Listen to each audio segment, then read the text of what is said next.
So, welcome back. We're going to try to explain what happens to this egg when we soak it in corn syrup. Got a result that looks something like this.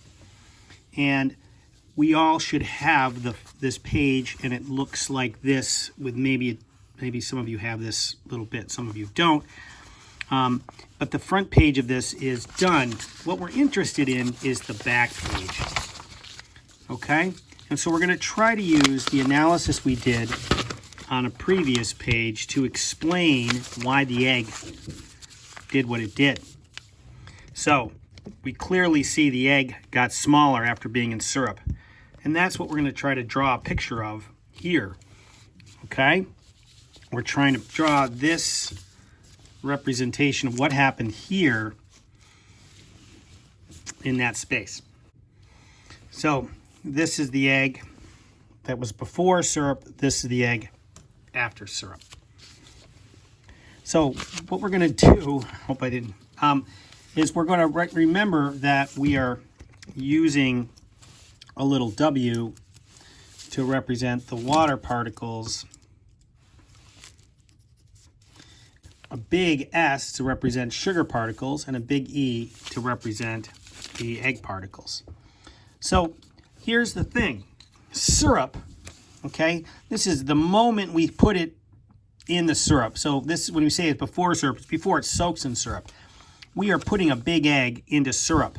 So this is basically full of giant sugar molecules. And I'm just going to, just for simplicity, I'm just going to make 5 giant sugar molecules out here. And I'm going to, just like before, draw 5 giant egg molecules inside the egg. We're going to remember that this egg is full of the water, right? We're looking at this egg. So it's full of water molecules. That's why it's bigger. And so we're going to draw that egg right here. So we're going to draw 6 water molecules in it to make our job easier. Plus, remember we had 1 little vinegar molecule.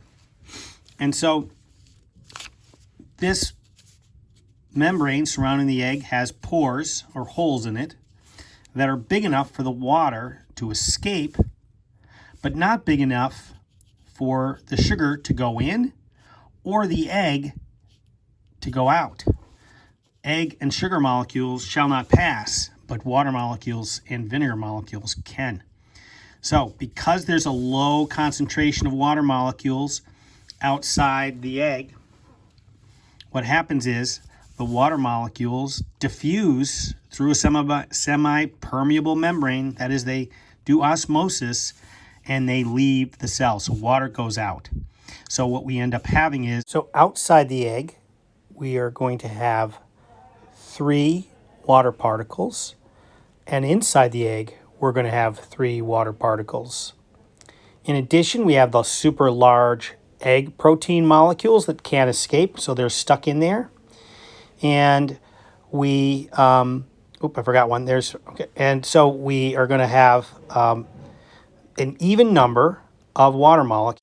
So 3 water molecules leave, 3 water molecules are left, and the sugar molecules are stuck outside in the water, so it would still be sweet. And you guys noticed that when you tried to clean up that mess, there was still plenty of syrup out there.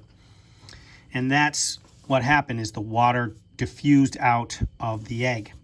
So we can do this little table. So the before situation is the water particles inside the cell this time are higher concentration than the ones outside. The egg particles also have a high concentration inside because they're stuck in there. Sugar molecules, on the other hand, have a large concentration outside the cell. Now, going over here, we see a different situation. After we've soaked this thing in syrup, the water molecules even themselves out. So some of them diffused out so that there's equal numbers on both sides. So we're going to put an equal number here.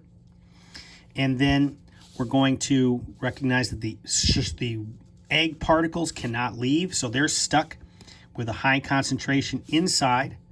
And the sugar molecules are too big to pass through the pores, so they're stuck outside, so they have a high concentration outside. So now comes describing this in words.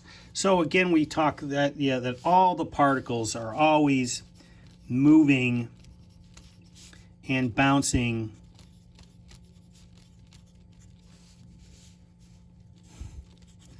all the time. Right? So they're constant. These things are always jiggling around is the idea. And it's always randomly. They're not doing anything on purpose. They're not alive. They're not sentient. They're not doing anything that would be making decisions. They're just randomly bouncing around.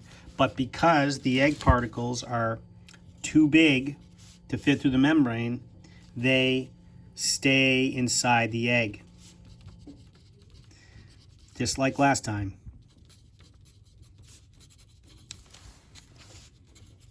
And likewise, the sugar particles are too big to fit through the membrane, so they stay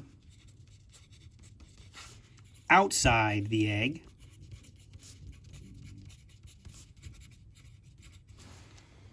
And so what ends up happening is the water particles are left to move around. So water molecules are small enough to fit through the cell membrane.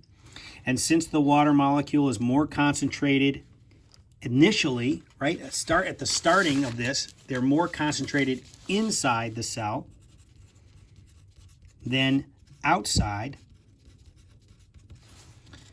right? So again, at the start, when we just put in the syrup, lots of water. This one, lots of water inside this. Water diffuses out, and we're left with this. The water left this cell. So we have to say that here. So the water molecules move. And we could, instead of saying move, we can use that fancy word again, diffuse, as a verb. It's that random motion of molecules that gets in there. The water molecules diffuse out of the egg. And we could add that other piece, right, through the membrane. And again, this is called, because it's through a membrane, this is called osmosis. It's the diffusion of water molecules through a membrane is osmosis. They basically go from high concentration to low concentration until they're even, and then we have a situation which looks like this. Water molecule leaves this, and you ended up with this nice saggy egg.